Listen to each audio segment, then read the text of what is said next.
Oi jovem, trouxe mais uma resenha de livro e filme, mas acho que essa história todo mundo conhece, como sempre eu sou atrasada da internet, atrasada da vida para as histórias famosas, que é o famoso A Culpa é das Estrelas, de John Green.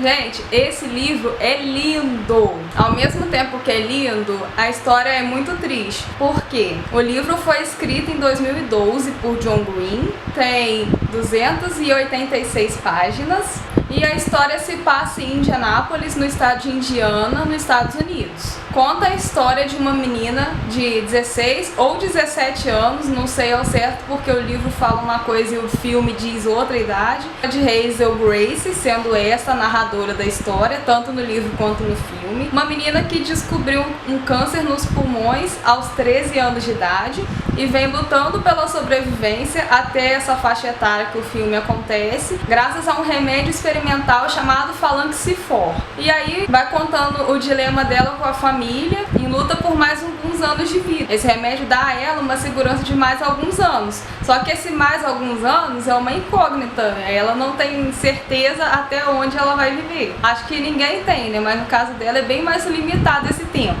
E aí, quando a mãe dela percebeu que ela tá ficando muito deprimida, muito pra baixo, ela resolveu levar Hazel no médico e a médica aconselhou Hazel a frequentar um grupo de apoio para crianças com câncer. E aí a Hazel insistiu de todas as maneiras aí nesse grupo, porque julgava ser chato, ser coisa pra gente deprimida, e ela não se julgava deprimida, mesmo lendo todas as vezes o mesmo livro, não queria sair de casa, já não frequentava a escola. E a mãe mesmo assim insistia: Hazel, vai pro grupo de apoio. Aí ela: você não pode me obrigar. E a mãe: sim, eu posso, eu sou sua mãe. E aí, por tanta insistência, ela acabou indo. E lá, nesse grupo de apoio, ela conhece Augustus Waters, não sei como fala o nome dele. Ele sendo um ano mais velho que ela, com osteosarcoma, que é um câncer que afeta os maiores ossos do organismo. No caso dele, a expectativa de cura foi de 85%, só que ele custou uma perna e ele usava uma prótese no lugar. E essa é a saga dele: lutar contra esse câncer, sendo que a expectativa é grande, só que tem o lado bom e o lado ruim. Aí que a história fica interessante, porque Hazel estava muito triste e lendo sempre o mesmo livro, e ele já lidava com isso de uma forma mais natural. Não sei se é porque o caso dele, as chances de se superar eram maiores que as da Hazel, e acabava que ele tinha uma expectativa maior da vida, e aí ele consegue transmitir pra ela, quando eles começam uma amizade, essa esperança, essa vontade de viver sem ficar deprimido, achando que eu vou morrer, eu vou desistir da vida. Ele não permitiu em momento nenhum que nenhum dos dois desistisse da vida. E aí a história fica muito interessante. Só que o ruim é que se eu continuar contando muita coisa, eu vou dar spoiler. E eu não quero fazer isso. Porque se você não assistiu ou não leu o livro, assista e leia, porque você vai chorar muito. O que eu posso contar da história é que, graças a esse livro, repetidas vezes que a Hazel ficava lendo, esse livro abençoado aproximou os dois. Porque aí ela contou pra ele que estava lendo esse livro, que queria descobrir o final porque ficou incompleto. O autor simplesmente deixou milhares de questões em aberto no final do livro e ela queria descobrir o que acontece com algumas personagens. E aí ela tentou mandar carta pra ele, carta pra secretária dele, e nunca obteve resposta. Até que o Augusto se enfiou de cabeça nessa doideira da Hazel de tentar descobrir o final do livro e foi atrás também do autor. E aí ele teve uma resposta. E sabe qual foi a resposta? Que eles teriam que ir visitar o autor para ele contar pessoalmente, porque se ele escrevesse, eles poderiam copiar a ideia e publicar no nome deles e ganhar dinheiro em cima da história do cara. E aí começa a parte mais interessante da história, onde eles vão se conhecendo melhor, eles vão se descobrindo, e aí eles se apaixonam, lógico, isso aí todo mundo sabe. No grupo de apoio, eles têm um amigo, Isaac, que perdeu uma vista quando era pequeno e mais adulto teve que perder outra para não deixar o câncer se espalhar pelo corpo. E aí também vai contando como esses amigos se entrosam, as coisas que eles fazem juntos, como eles se divertem. E eu gostei do livro porque o autor fez personagens com sensibilidades incríveis,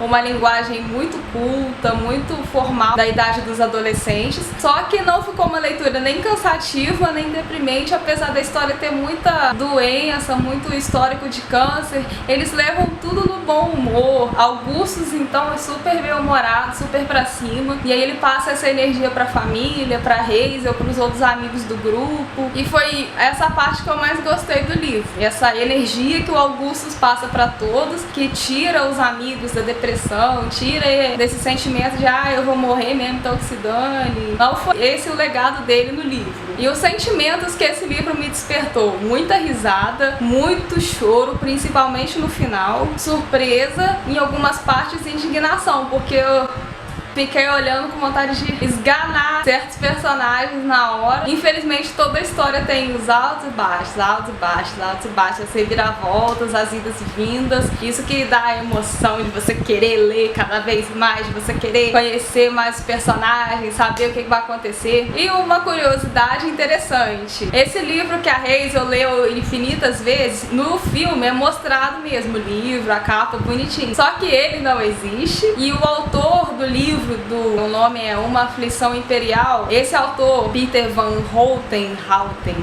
sei lá, também não existe. Então é um livro totalmente fictício. Esse livro só foi inventado mesmo pra entrar nessa história de A Culpa é das Estrelas, pra Hazel ler, se apaixonar, ter frases de efeito. Mas esse material mesmo não adianta procurar PDF, não adianta procurar na livraria, não adianta procurar em lugar nenhum, porque o livro não existe, tá? Estou falando isso porque eu, bobona, fui lá procurar. Só que então eu vou parar a resenha por aqui, porque senão eu vou dar spoiler. Então, gente, é isso. Se você também viu o filme, leu o livro, deixa nos comentários sua opinião. Eu adoro conversar com as pessoas que leram e assistiram os mesmos filmes que eu, porque a gente troca ideias, troca emoções. Eu tava conversando com os meus amigos, se eu tivesse um balde, no momento em que eu terminei de ler o livro e assistir ao filme, eu teria enchido aquele balde, dava pra limpar a casa, lavar carro tranquilamente, tanta lágrima que eu derramei. Porque a história é muito linda, passa uma lição de vida muito interessante, que é não se deixe abalar por uma dificuldade da vida. Poxa, pra vocês verem, eles tinham câncer e mesmo assim eles não se deixaram abater totalmente pela doença. Claro que eles ficam tristes porque são muito novos e descobrem que em poucos meses ou poucos anos vão morrer, e mesmo assim tentaram aproveitar cada minuto. E esse livro também acho que serve para aquelas pessoas que adoram reclamar, já chegam no serviço reclamando, chegam em casa reclamando, não tem ventilador, eu não vou trabalhar porque eu tô cansada, eu não vou fazer isso porque não sei o que. Aquelas pessoas que sempre arrumam uma desculpa pra não trabalhar, pra não sair, pra não curtir a vida, só pra ficar em estado de inércia. Então, recomendo esse livro pra todo mundo que é baixo astral, porque aí vocês vão dar valor na vida de vocês. Porque nem pessoas com dificuldade que realmente abalam as nossas estruturas ficaram se sentindo pessimistas, não ficaram achando que a vida é uma merda, não ficaram julgando Deus, porque muita gente faz isso injustamente. A gente tem que valorizar cada acontecimento, porque tudo serve para crescimento da gente. Acredita que tenha sido essa a lição que o livro quis passar. Deixe nos comentários sua opinião, se você gostou da história. Eu achei a história linda, emocionante, eu recomendo para todos, tanto o livro quanto o filme. Eu sei que tem as divergências, porque nem todo filme pode ser uma adaptação fiel ao livro, mas vale muito a pena. Então é isso, gente, leiam, é uma lição de vida essa história aqui, tá? Se você gostou do vídeo, dá um joinha, compartilha com seus amigos. Um beijo. Tchau!